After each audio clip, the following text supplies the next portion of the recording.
kubivuga novuga mu buryo buramvuye cyane ndabaramutse cyane ndabaha n'ikaze Nancy Maeva ndabaramutse cyane ndetse dutangura ikiganiro twagiye turabivuga cyane by'ukuri aho twagiye turabona ufanisi mbega umuntu arashobora kwiyumvira ati iryo zina ubwaryo ni kirundi ni giki ufanisi twavuga ko ari igiswahili izina rishaka gusigura creativité ego aho risanzwe ivyo risanzwe rikoreramo cyane ni giki Ufanisi, c'est une maison informatique. Itanga ifite amaproduits et services atandukanye. Donc nivyo tuje kuvuga tuje en détail bahora batubona nga ariko no musi twifuje kuja plus en détail. Mbega ama détail ama service rero mutanga aho umuntu agenda aravuga ati okay Ufanisi umuntu yagenda kwirondera yifuza gukora iki Ufanisi iratanga des services informatiques et aussi des logiciels. Nous couvrons un service informatique dutanga harimo site web, hakabamo web resources, hakabamo ama mail, un business mail, hakabamo toutes sortes de services informatiques, maintenance, caméra. Ego nibaza ko tuza kubyinjiramwo umwido nido hariho byinshi twagiye turumva amarogise musanzwe mutanga ku bitaro ndetse no ku bindi bintu byose bitandukanye dufatiye dutanga ku bitaro mu bitaro umuntu aje kubitura mu tunganirwa c'est logiciel y'ibitaro iyo logiciel y'ibitaro rero irimo ibintu bitandukanye iyo y'ibitaro irimo igufasha aba docteur irimo gufasha aba infirmier hajya wakira umuntu ugashiramwo ama formation amwereke ku buryo ushobora kubona nimba ari ubwa mbere aje kwivuza canke nimba yaho yari yaraje ukabona mu docteur hagiye ko bigafasha umu docteur nawe agashobora gukurikirana umugwayi wiwe mbega ngaho nyene tukiri ngaho nyene umugwayi ashobora nko gusaba nka rendez-vous biciye kuri logiciel biciye kuri logiciel arasaba rendez-vous bakamushiramo c'est plutôt abo kuri kuntuze ku bitaro ashobora kuvuga ati ndakeneye rendez-vous nka mardi bakamushiramo hama akabibona yinjiye muri logiciel akavuga ati mardi hazozana kananaka déjà twarabonye neza ko benshi nuvuga ama entreprise atandukanye ashobora kuza arabitura duhejeje ku bitaro ndetse nk'ishure na ishure ije niki muyikorera ego hariyo logiciel fait pour les écoles les écoles secondaires hari n'ama écoles universitaires bon hari des universités tout simplement ego et pour les écoles secondaires ntanguriraho irinjiza aba staff force bisigwa ngo abigisha guhera kubigisha n'abakora muri administration kurazi kusanga kenshi batandukanye aussi kinjiza abanyeshuri yinjiza abanyeshuri mushasha cyangwa asanzwe hari yamaze kwinjira bisigura ngo nk'uma kuraheze aciye yunguruzwa ukumva amanota agenda arabaenregistré yamenye babona ko yarenganye ahamagayeza akaja muri liste y'abanyeshuri bagiye mu makukurikira ego bikafasha aussi les professeurs à enregistrer ama leçon du jour uko ma leçon bayapanze uko kesho début du trimestre usanga bafise ukuntu bapanze ama leçon selon les week-ends les semaines la direction ikaza bakurikirana donc mu kubakurikirana bibaza ku cyo bavuze ati ico biyemeje bati ku kwezi tuzokora ino chapitre kanaka tuzoyiheza kandi nzokwigisha leçon kanaka par jour canke cette semaine nzomejeje leçon kanaka comme ça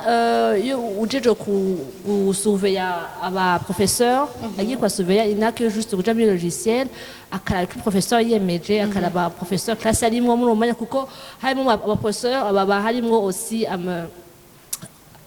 amasaha bariko arigishako umuntu saha ko yigisha kuri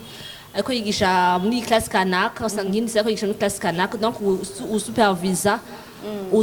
arashobora kuca abona ati professeur ari muri classe akaja agenda akaraba est-ce que réellement ivyo yemeje yabikoze. ndetse turanabona ku mashuri hazarabaho nk'amakomite des parents mbega umuvyeyi nawe arashobora gukurikirana ngaho. Ego cane gose harashobaho possibilité yuko umuvyeyi araba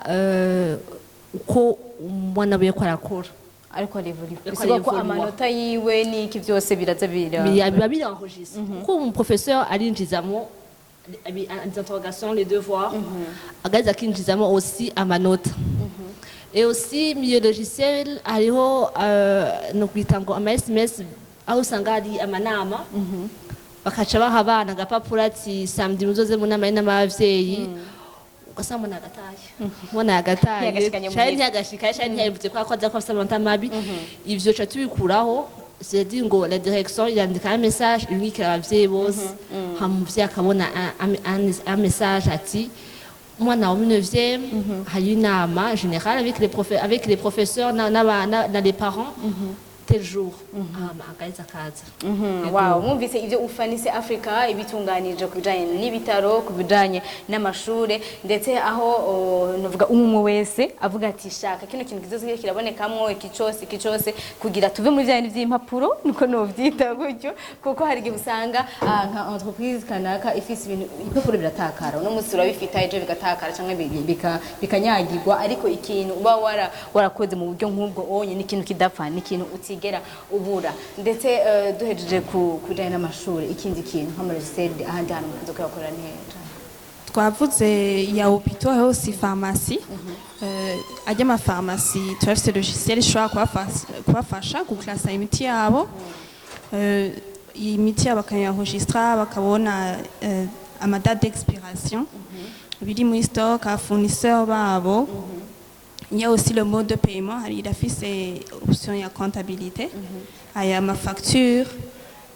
Donc, quoi qu'on dise, tout ibintu bibe informatisé, tuganye impapuro, hama ugashobora gusi kuyikurikirana aho uri hose. C'est pas kuri iyo logiciel urayinjiramo, uri ku kazi, uri muhira, ushobora kukeneye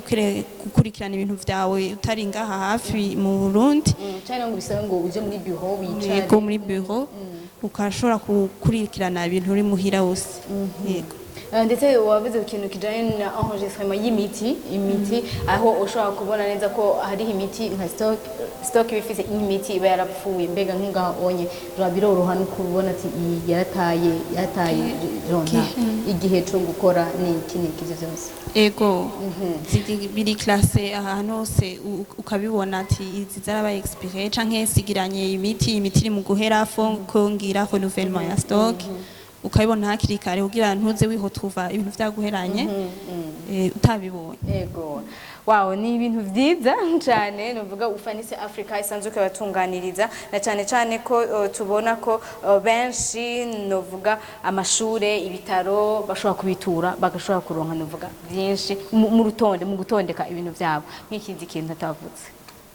Ego kuri pharmacie canke hôpital ndamungane gato kuri hôpital. Il y a des pharmacies, il y a pas, mais il y a des logiciels, il y a hôpitaux, il y a donc pour les hôpitaux, il y a un hôpital. Il y a aussi na pharmacie. Kuko hari ibitaro usanga bifise ama pharmacie ngaho nyene. Ego, c'est-à-dire ngo je sais il y a pour les hôpitaux, c'est pas au gars ngo ça enregistrer abagwayi. Il enregistrera aussi stock. Imiti. Ego. Kandi gakurikirana n'umupatient guhera kuri consultation nimba ginje mu bitaro hose bikamukurikirana no muri ma radio cyane mi laboratoire bamutumye akabona donc bikabyose bikaja mu informatique uburyo abo muri laboratoire bandika directement bigasohoka d'une façon informatisée ati ndetse na cane cane hari ikindi aho usanga umugwayi agera agwara uno mwaka akagwara uwundi mwaka akagwara umuntu akimva ati mbega ico gihe wafashe imiti imeze gute ico gihe umuganga yagutoye ku ufise iki ugasanga umugwayi ubwiwe yaracibagiye nta nubwo akigifize mu mutwe ariko numbaze ko iyo logiciel icukorohereza kuko igihe cyose baje bagenda barahojesha ivyo bagira gutora nimba niki ego cane gose ni ukuvuga ngo umurwayi aje no munsi akivuza agarutse nubwo aja kuwundi muganga atari wande yagiye ko arashobora kubona yuko araciye ukwezi canke araciye umwaka canke aciye amezi yari yaraje kwivuza ku muganga kanaka aramubwira diagnostic iri donc akayibona diagnostic yamugiriye akanamwandikira n'imiti akabona imiti yamwandika imiti yariko uko bigafasha umuganga ariko amukurikirana ubu kumenya imiti amwandikira kuko gusanga ari imiti atacu yahinduye atacu yakijije usanga tutari imiti usanga idakora udashobora guha umuntu isanga ikomeye umuhaye umuntu afata icyarimwe ugasanga biramugoye kandi dushizemo yuko aho igihe usanga umuntu yibagiye akakubwira ati sinuka imiti nafashe nagwaye ukunuka amacandika imiti umva ntavyaya bibuka wasanga umuganga amara ikindi imiti asanga iyo miti yaziko ari imiti iteba kuva mu muntu complètement ngo bafashe aciye ukwezi aciye amezi angahe usanga yacarimo ihuye n'iyindi usanga ikugiriye kugaruka ni igize ama effets secondaires mabi ego wow mvumengo ni ikintu ciza cyane aho byumvikana neza ko kuri hôpital ndetse no ku mashure ni ikintu novuga kiza kugufasha gutunganya neza na neza ishuri hamwe ryawe kugira ndetse ushobora no kuza kubona mu gihe uri kuri evaluate uvuga ati bivaye n'ivyo nari nihaye nari nashinze kuzoshika ko ngeza aha bikoroha cyane ego twabonye ko ari ibindi musanzwe mufise amakamera kenshi ni ikintu gishaje dukunze kuvuga cyane ngaha aho tuwama tubona umengo ntaco ibintu bizoba ndahari hari umuzamu hari iki amakamera nayo bimeze gute ego turatanga service y'amakamera apana ku ma entreprise gusa n'abantu bashaka kwashaka muhira bose bashaka kuza kutwitura tukabaha ayo makamera amakamera naho naratandukanye hari ushobora ugasanga ashaka amakamera kashe cyangwa ugasanga ashaka kubona mu gitondo mu ijoro ashaka kubona en couleur canke abantu usanga bariko barubaka amazu bakeneye gukurikirana chantier canke chantier nyene iruko nyene munaka ego wow agashobora gukurikirana chantier yiwe canke ashobora kuba ari n'umuvyeyi afise akabebe bafise imitima yoroshe bavuga ndakeneye kuraba umwana ndi nawe ni kufise telefone tablette hama urashobora kuraba ayo maservice rero y'amakamera turayatanga kandi ku giciro ciza tugatanga service nziza tugakurikirana habaye ingorane ukaduhamagara amakamera no munsi afise ingorane tukabikurikirana ubu ni ikintu ciza cyane wanashaka kutari byinjiremo cyane aho nka chantier hari umuntu aheza kubaka akavuga ati ibintu byanje musanzwe nakoresheje bije ntari nateguye kubera byinshi byagiye birazimira amasima akazimira ibintu byose bikazimira umuntu akimva none ufite byaciye bija hehe mbega ndazi nabona akoresheje batabitunganije neza niki ayo makamera donc baje gufasha ego cyane gose surtout ko hari n'abantu usanga bari ko arubaka bose chantier muga batari hafi batari ino bagumagida mu ngendo z'akazi cyangwa ugasanga bari kwakorera ino bagasiga umuntu mugabo urumva umuntu ntabaye ko ariyubakira bisabwa kumukurikirana yibaguye kumukurikirana utari hafi urashobora gushaka amakamera gutyo ukazurabona uko ibintu bimeze uko bariko barakora ikintu cyose kugenda kirabandanya ego ndetse nko mu ngo naho nyene nkuko woroheje kubivuga aho usanga benshi bafise nk'umutima uhagaze mu gihe bafise ababebe niki mbega nk'ivyo onye navyo ntico usanga hariho benshi nyene bagize umutima uhagaze ahubwo kurusha ugasanga agumya ashaka gusubiza ibiri muhira nawe ari ku kazi non sinibaza nibaza ngo bivana n'ukuntu umuntu aba ameze irevwe ko je nibaza ko ari James ya mbere nguma ndaba ngo amaze kubona yuko abana atacu bariko baraba umunsi wa kabiri wa gatatu nibaza ngo sinosoka kandi uza ndaguma ufise umuco gumanda kumva managize confiance umukozi ego ndetse mbere yuko tuza kuja ku biciro vya kimwe cyose twagiye turavuga nk'ayandi ma service aho tubona ko musanzwe munakora mwimprima udupira iki abasanzwe bakora nko mashirahamwe atandukanye mukabakorera nk'ivyo service nk'izo muzitanga gute ego biravana na effectif y'abantu ego hama bikavana n'ivyo bashaka gushirako ego bisigwa ko hari ivyo mudashobora gutanga non byose birashobora gutangwa mugabo bari prix ziravaria ego ndetse tubandanje dutangwe no kumanuvuga ku biciro imbere yuko tuza kubandana n'ibindi twumvise amarogisiere ku mashure ku bitaro ni ikintu nuvuga kiba kitari kinini ariko nkamwe umuntu akimvira ati maco kintu bibaza ko biba bizimvye cane biba bigize iki nk'umuco cyangwa guhumuriza umwe wese bavuga ati cyo kuri ndashaka kwikoresha ariko mbafise ubwoba bw'igiciro nk'iya farumasi ni $1500 ariko urashobora kutubwira yuko ukeneye kuriha amarundi bien sûr turayemera kuri to miliyoni equivalent ego kuri to ya bank $1500 kubera ki mushira $1 genre kubera ki nyene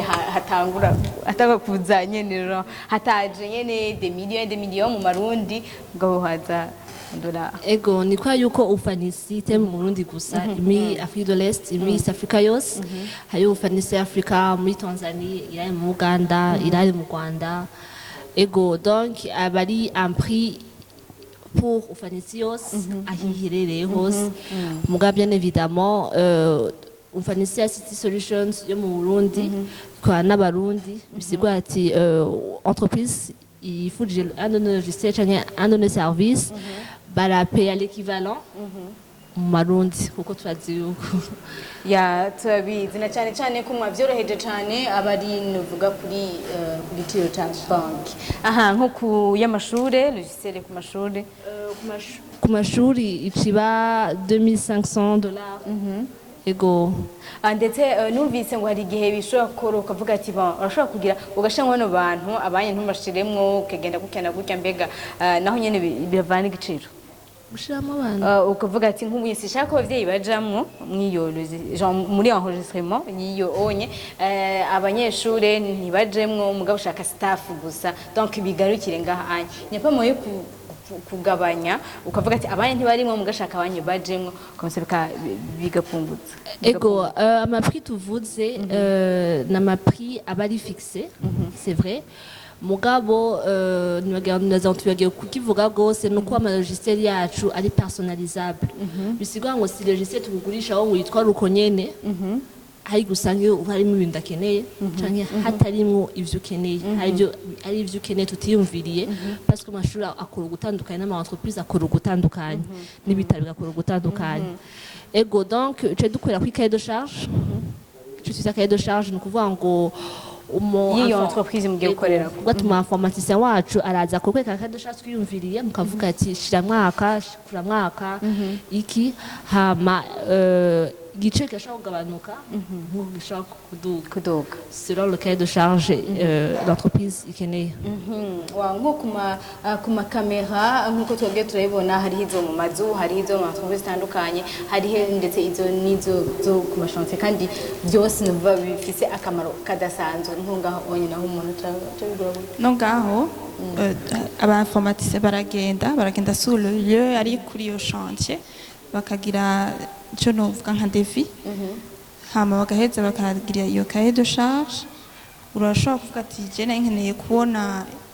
ukalimita nkeneye kubona kugera aha hama rero tukawugirira defi tukaheza ukabona ibiciro ego Uganda munganire amakamera ari ubwoko butandukanye hari amakamera sans fil hari amakamera avec fil niyo mpamvu ari ngombwa ngo abatekinisiye bacu bagende kuri place hama barabe uko hangana aho bashira kuruva yifashe sans fil yari les fils kuno ziba espace utondo kamera ukenera hama n'ubwoko bw'amakamera ukenera nkuko abivuze haya makamera ashobora kubona kure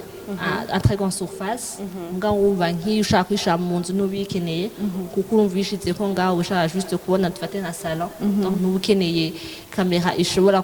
ufite possibilité yo kubona ikibano cyose alors que ari ama mur on sait pas donc tufata kamera ibona iyo surface ego donc ama prix akaca avaria selon les caméras ukeneye na espace ngo bishiremo ego wamumvise cyane ibyo nuvuga ufanise Africa isanzwe itunganya ndetse igatunganiriza abasanzwe baza kuyitura mu kanya tumye amateka gato tuje tugaruka ndetse aho tuza kurabira hamwe aho basanzwe bakorera ndetse n'ingene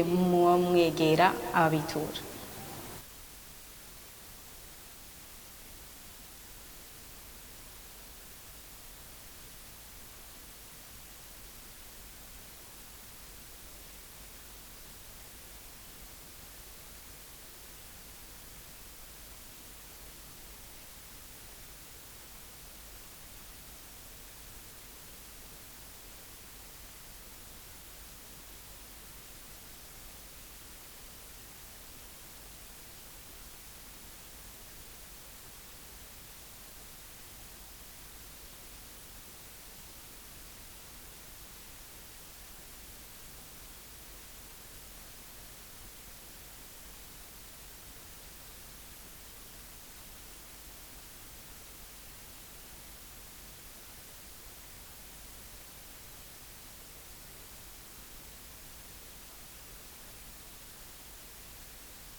Vivez l'Euro 2020 sur Star Times. La phase finale du tournoi de l'année débute le 26 juin. Regardez tous les matchs en direct et en HD sur les chaînes sport de Star Times.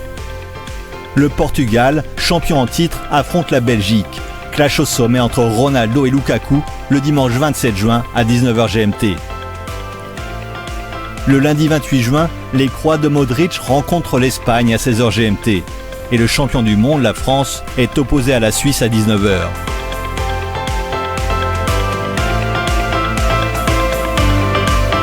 L'Angleterre, favori du tournoi, fait face à son grand rival l'Allemagne à domicile à Wembley le mardi 29 à 16h GMT. Suivez tous les matchs de l'Euro 2020 sur Star Times pour un été 100% football.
Les cérémonies de remise de diplôme à Burundi International Montessori School BIMS en sigle de ce vendredi 18 juin 2021 ont été marquées par la présence des lauréats et leurs familles ainsi que les autorités de BIMS, à commencer par son directeur. La joie pouvait se lire sur tous les visages des personnes présentes s'il est lié. L'extase est montée d'un clan lors de la proclamation. Pour Joshua Marcel Nyeretse, l'un des lauréats, l'homme qui a réussi est caractérisé par sa vision et a souhaité du succès à ses collègues. Après l'enseignement secondaire qui a duré 13 ans, les jeunes diplômés doivent rester performants et compétents pour prétendre réussir dans le futur. C'est du moins le contenu du message de Mme Jacqueline Nimbona, professeure de français à Burundi International Montessori School, à l'endroit de ces jeunes diplômés. Je les conseillerais à toujours être performants parce qu'ils commencent une nouvelle vie, mais à se donner corps et âme pour terminer leurs universités. Et après, parce qu'ils entreront dans la vie active, il faut qu'ils soient toujours compétents dans ce qu'ils vont faire pour réussir dans la vie prochaine et future. Même si Burundi International Montessori School est une école anglophone, ses élèves apprennent la langue de Molière et sont très performants, ce qui leur donne la possibilité de poursuivre leur cursus universitaire dans différentes universités, qu'elles soient anglophones ou francophones, comme l'a précisé Mme Jacqueline Nimbona. En plus, ces élèves sont extravertis par le fait qu'ils sont de plusieurs nationalités différentes à BIMS, a ajouté Mme Nimbona. C'est une école aussi multiculturelle. C'est-à-dire que nous accueillons des enfants en provenance de différentes nationalités. Par exemple, je crois que nous avons plus de 30 nationalités. Les enfants s'enrichissent et s'enrichissent dans les matières apprises, mais également ils sont extravertis, étant donné qu'ils sont dans un milieu où ils rencontrent donc ils apprennent différentes cultures. Donc ils s'ouvrent. Les lauréats qui ont eu leur diplôme de Burundi International Montessori School ce vendredi 12 juin 2021 sont au nombre de 12 et sont la deuxième promotion.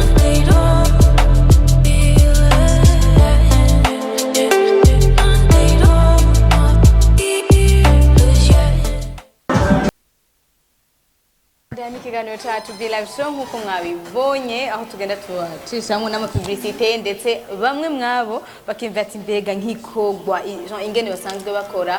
ni bande bazara bafashamwo ijya nino kuko ikintu entreprise kanaka kugira urinde ubona irahagaze yagize ikindi bintu byinshi bavyagiye barakorana rero bimwe mw'ivyo hari ama service Ofanisi Africa isanzwe biza iratanga nk'uko mwagiye muravyumva aho uyu mwanya twukumva ndetse muri bamwe hamwe musanzwe mukorana kugira ndetse twumve ama logiciel ama site web niki twumve nkabo aho musanzwe mukorana ndetse mu mbere yo kuvuga ati abantu ego hari abantu batwizeye turakorana hariho Beams hariho Lumière hariho Actionaid hariho Liquids hariho Frito ugiye kuri site web yacu turafise site web urashobora kubona ama produit dutanga urashobora kubona aussi abantu tumaze gukorana sabo gusa mvuze ni benshi hariho list y'abo bantu mugashobora kubona yuko ari abantu batwizeye tugatanga ibintu vyiza kandi bakabikunda wow n'abasanzwe tusanze tubona novuga ama produit yabo urumva ko namwe muniko muragira ico muniko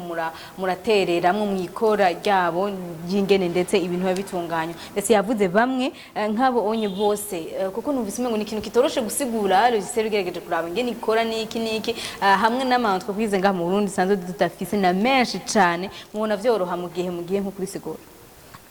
ego iyo tugiye kubisigura biravana n'abantu hagiye usigura umuntu akabitahura hagiye bigomba kumusigurira gose kugira ngo akwizere mugabo ubunye ko tumaze kwanga abantu benshi dukorana turahita twamubwira ati twarakoranye hama agahita akatwizera hama bikoroha binakenewe tukamuhana aka-echantillon gatoya tukakora logiciel gatoya bwabone ko kayema tubishoboye mugabo umva undi kuri iyo stade ubunye turamubwira ati twarakoranye mwashaka twizera hama tugeza mwabyumvise bamaze gukorana waruvuze ati ubu ntitugikora nk'ako kanugira mu muco kutwizera ariko mugerageje kuraba nk'aho tuba tumaze gukorana mashobora avuga ati bano bantu by'ukuri barabishoboye aho umuntu amanza kubapima ati manza nkore kano kantu hama tumanze turabe uko dukorana yego nashaka kuvuga kandi kuri ayo malogiciel dutanga turayabaha ariko ntiduca tugenda uko nyene hari hose ama trainings tukabaforma kandi ivyo biri gratuit c'est gratuit tukabakurikirana hamari ingorane kuri logiciel mukatubwira tukagaruka tukakora iyo ngorane ico ni ikintu cize cyane aho dusanzwe tubona bamwe mushobora gukora uno munsi ejo bigahera ariko mwumvise harabaho suivi mu gihe biba mu gihe kingana gute ego suivi ihaba mu gihe mukoresha logiciel yacu ukuvuga ngo dufite umukiriya akoresha logiciel yacu akagura n'ingorane arashobora kuyitubwira aussi ikintu giba gishika ni nk'iyo habaye ku-updating nkafate nk'amalogiciel canke nk'amaresource web hari usanga bamwe baca bavuga ati reka une semaine mumare mutayikoresha ariko twebwe turabafoma hakiri kare ati tel jour de minuit à 6h tuba turabikora ku buryo 6h igera saa moya igera akazi gatangura logiciel yasuye kandi gukora neza ata munsi numvuga ati n'umunsi n'ubikoresha n'umunsi n'umusega n'umupapuro ngo murabe oya muguma mubikoresha 24/24 kandi nos services zo gukurikirana za maintenance y'amalogiciel zikora 7 jours sur 7 24/24 c'est-à-dire ngo mugize ingwa n'ubwo biba samedi mwashobora kutubwira même dimanche mwashobora kutubwira hama bikaba réglé hari bishobora kwimvira ati mu bintu byiza cyane mbega aho dushobora kubakura aho dushobora kubasanga ndetse aho dushobora guca hose kugira umuntu ashobore kuronka service yawe ego Ofanisi ICT Solutions korera muri ville aha ku building gato nyuma ya KCB deuxième étage mucamona ahantu hari handitse Ofanisi ICT Solutions hama mashobora no kuduhamagara na numero ndabona ziko ziri afisha hariho aussi na 22 28 11 04 hakabaho na mobile aussi na tafise na Gmail mashobora kuturonka no kuri Facebook kuri Twitter ndetse tugenda kurangiza nk'ikindi kintu ubwo tuba twashoboye gushikako aho twagiye turabona amalogiciel atandukanye musanzwe mutanga kandi ku mpande zose umuntu wese aba yifuza gukorana namwe bivanye n'ukuntu ashaka gutunganya novuga ibikorwa vyiwe canke entreprise yiwe canke societe yiwe numvise ngo hari n'ama ONG musanzwe munakorana ndetse ngaho onye umuntu akimvira ati kenshi niba vyoroshe cyane ariko umuntu akimvira ati mbega kumwe nayo maprime mwagiye muratanga kumwe nayiki ntiba vyoroshe umuntu avuga ati okay twoje tuyatangira rimwe niki canke mu gihe umuntu abaje akabitura umuntu ashobora kuriha bukebuke ego hariyo mode de paiement ayo mashobora kuriha 60% comme avance, une fois le logiciel est déployé chez vous, vous avez 40% des cigailles. C'est ce qu'on propose. Mais aussi, il y a des cas où nos clients, à le savoir, tu as une modalité de paiement qui m'avantage parce que l'on va y 60% d'achat au prix à la ligne. Kavuga ati ratugiye na gutya hama tukumvikana byose no gufashanya yego byose no gufashanya mwumvise ufanise Africa ntibakore ikintu ngice genda icukuramo karenge ariko muragumana hafi na hafi na cyane kuba iri ngaho yiteguye kumviriza umunywanyi wiye bose canke umuntu wese aba yiteze kubitura turangiza rero ndetse nk'ikintu tushobora kuba tutashitseko kuko benshi baza ko bagiye baratahura byinshi bijaye na ufanise Africa ego turangiza ndashaka kubabwira yuko amajisebe twababwiye ni make mu yo dukora hari ndatandukanye dukora ku entreprise atandukanye hari za microfinance hari za inventaire hariyo inventaire et point de vente hariyo za pour les entreprises de sécurité hari amajisebe atandukanye kandi twongera ko yuko umukiriya cyangwa umuntu wese yifuza logiciel arashobora kutwitura agaheza akavuga le type de logiciel akeneye hama bakayimukorera n'est pas forcé akuza gutora amalogiciel tumaze gukora amaproduit tumaze gukora murashobora kuza mukatwitura mukatubwira ati ifite ingorane kanaka shaka logiciel ifasha kugera ibintu neza kurusha tongera ko yuko abadukeneye bashaka kuraba kuri site yacu www.ufanisiafrica.com